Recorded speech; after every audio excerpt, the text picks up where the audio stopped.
এই ভিডিওটি আপনি যেহেতু প্লে করেই ফেলেছেন, তাহলে ভিডিওটি এখন পুরোটাই দেখুন, কারণ এমনও হতে পারে কালকে এই ভিডিওটি ডিলিট হয়ে গেছে। কেননা আজকে আমরা বাংলাদেশের এডুকেশন সিস্টেমের পুরো পর্দাফাশ করতে চলেছি।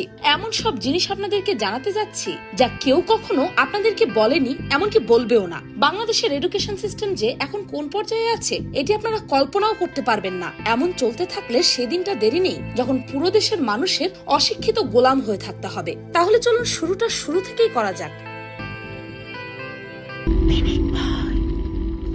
যখন ভারত বাংলাদেশে ব্রিটিশরা শাসন করত তখন থেকেই এর শুরু। তারা ভারত বাংলাদেশের বিভিন্ন জায়গা দখল করে নিচ্ছিল আর সেখানে নিজেদের কোম্পানি তৈরি করছিল। তখন তাদের কোম্পানির জন্য দরকার ছিল ওয়ার্কারদের, কিন্তু ব্রিটেন থেকে এইখানে লোক আনিয়ে কাজ করানোটা কঠিন ছিল। তাই তারা বাঙালি ও ভারতীয়দের জন্য এক নতুন এডুকেশন সিস্টেম তৈরি করে, যেখানে বাচ্চাদের জন্য থাকবে বহু পড়াশোনা, থাকবে সব মুখস্থ বিদ্যা, আর পরীক্ষার জন্য তাদের মধ্যে থাকবে কম্পিটিশন। সবাই যখন কম্পিটিশনে মত্ত থাকবে তখন কেউ কারো সাহায্য করবে না, কারণ সবাই চায় ফার্স্ট হতে। তাই দেখবেন আমাদের মধ্যে সাহায্য করার বেশ অভাব, কিন্তু উন্নত দেশগুলোতে নজর দিলেই দেখবেন তারা যখন কিছু শিখে তখন তারা টিম ওয়ার্ক করে, একা কাজ করে না, একসাথে পুরো টিম নিয়ে তারা কাজ করে এগিয়ে যায়। কথায় আছে, যদি দ্রুত এগিয়ে যেতে চাও তবে একাই এগিয়ে যাও, আর যদি বহুদূরে এগিয়ে যেতে চাও তবে সঙ্গে সঙ্গী নিয়ে চলো। তাই তো আমরা দ্রুত সামনে যাই, কিন্তু বেশি দূর যেতে পারি না, যার কারণে দেখা যায় আমরা অন্যদের ওপরে ওঠা মেনে নিতে পারি না। আর এমন মেন্টালিটি আমাদের মধ্যে এসেছে এই এডুকেশন সিস্টেমের মাধ্যমে।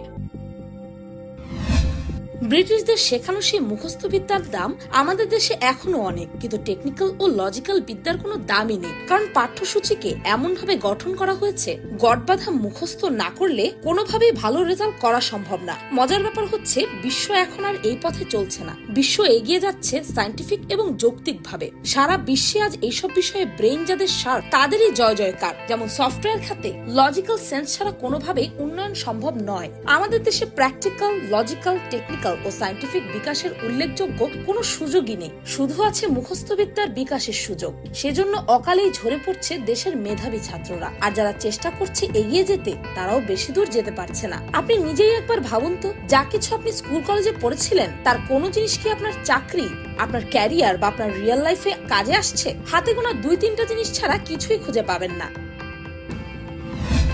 কখন কোন সালে কোন যুদ্ধ হয়েছিল, কোন যন্ত্র কবে আবিষ্কার হয়েছিল, কি আছে এর ভেতরের মেকানিজম, সব মুখস্থ করানো হয় আমাদের। কিন্তু এগুলো জেনে লাভটা কি? এগুলো কি আসলেই কাজে আসে?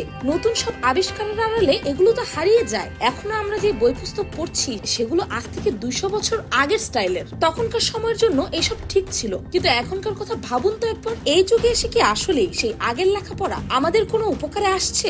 100 বছর আগে এই সিস্টেম বানানো হয়েছিল যাতে আমরা মুখস্থ ডুবে থাকি আর সামনে এগোতে না পারি, কারণ ইংরেজদের তাদের জন্য লাগতো চাকর, যাদের মোটামুটি জ্ঞান থাকবে আর হালকা পাতলা ইংলিশ জানবে। কিন্তু ইংরেজরা যে এডুকেশন সিস্টেম আমাদের দেশে তৈরি করেছিলেন সেটি কখনোই তারা তাদের দেশের জন্য করতো না, কারণ তাদের প্ল্যানই ছিল আমাদের দেশের মানুষকে সামনে এগিয়ে যেতে না দেওয়া। তাদের নিজেদের দেশে যে শিক্ষা ব্যবস্থা চালু ছিল সেটা ছিল রাজ্য শাসন, রাজ্য বিস্তার ও নিজেকে চিন্তা দর্শন বিস্তারের উপযোগী তৈরি করা। সহজ কথায় বলতে গেলে ইংরেজদের নিজেদের দেশে তারা যে শিক্ষা ব্যবস্থা চালু করে সেটা তৈরি হয়েছিল সকল ক্ষেত্রে নেতৃত্ব দানের উপযুক্ত লোক, আর দখল করা দেশগুলোতে যে শিক্ষা ব্যবস্থা চালু করা হয়েছিল সেটি ছিল। আর আমাদের ক্ষেত্রে হয়েছে অন্যের চাকরি করা, বসের অনুগত থাকা, অর্থাৎ ইনডাইরেক্টলি বা ডাইরেক্টলি চাকর হয়ে থাকা, সারা জীবন একটা নির্দিষ্ট ইনকামে জীবন পার করে দেওয়া। আরেকটি জিনিস খেয়াল করে দেখবেন, আমাদের বেশিরভাগ মানুষেরই বস কি করেন? বস সবসময় চেষ্টা করেন তার জুনিয়রদের উপর বেশিরভাগ কাজের দায়িত্ব চাপিয়ে দিতে এবং কাজের পুরো ক্রেডিটটা নিজে একাই ভোগ করতে। কারণ আমাদের দেশের স্কুল কলেজগুলোতে লিডারশিপ শেখানো হয় না কিভাবে অন্যের উপর ভরসা করা যায়, কিভাবে বন্ডিং করতে হয়, কিভাবে টিম ওয়ার্ক করতে হয়। তাই তো কারো মাথায় যদি ভালো কোনো আইডিয়াও আসে সে সেটা অন্যের সাথে শেয়ার করে না, একা একা সবকিছু করতে চায়, যার কারণে শেষমেশ তার কিছুই হয় না। কিন্তু আমাদের দেশে এখন শিক্ষা ব্যবস্থায় ব্যাপক পরিবর্তন এসেছে এবং আসছে। শিক্ষা ব্যবস্থায় শিক্ষকের ভূমিকাই সবচেয়ে বেশি। মাধ্যমিক স্তরে বর্তমানে যে সৃজনশীল ব্যবস্থা চালু হয়েছে তার নির্দ্বিধায় প্রশংসনীয়, কিন্তু যারা এই শিক্ষা দিচ্ছেন তাদের সমস্যাগুলো ভেবে দেখা উচিত। তারা যে পরিমাণ বেতন ভাতা পান তা দিয়ে কি দুর্মূল্যের এই সময়ে সংসার চালানো সম্ভব?